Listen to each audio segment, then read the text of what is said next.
আমার অবদান আছে রুবেলির নায়ক হওয়ার পিছনে। পারস ভাই একদিন আমার ছাদের উপরে বসে বলতেছে এই সময় ব্ল্যাক অ্যান্ড হোয়াইট ছবি হইতো।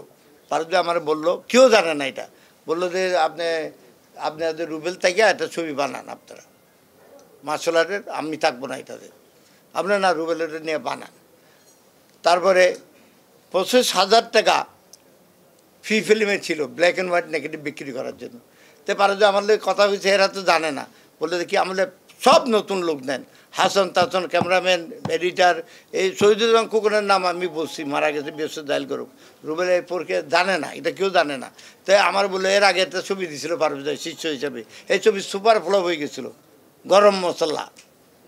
বললো না না এই পারবে না, পারভেজ ভাই বললো না না এটা দেওয়া হবে না, প্রথম ছবি আমার ফ্লপ করে দিচ্ছে, আমার মার্শাল আর্টের ছবি হবে, আপনি রুবেলকে দিয়ে তারা দিয়ে পারে। এই আমার পুরাটা অ্যাডভাইস ছিল, পারভেজ আমার শুনতো আমার কথা, আমাকে খুব অনার করতো। এই বলার পরে এই নতুন বেসটা নিয়ে এই লারাকু আরম্ভ হয়। গল্পই আমার আলমাসুল লেখতে আমি বলে দিচ্ছি গল্পটা এইভাবে হবে।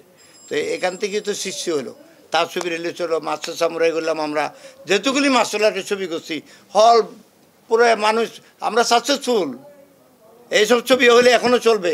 আগে তো মার্শাল আর্ট কেউ শিখতো না, চাইনিজ দেখা ছবি দেখতে যাইতো, এখন তো প্রত্যেক ঘরে ঘরে আপনাদের ছেলে মেয়ে যারা জন্ম হয়েছে স্কুল থেকে নিয়ে যায় আপনার মার্শাল আর্ট প্র্যাকটিস করাইতেছেন।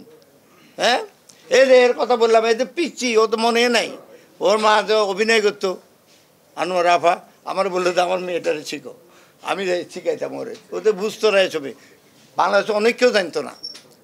হ্যাঁ, এখন মার্শাল আর্টটার উপরে ছবি আমরা আবার নির্মাণ করব, একটু সময় লাগবে, খুব শিগগিরই আমরা আরম্ভ করবো, মার্শাল আর্ট চলবে।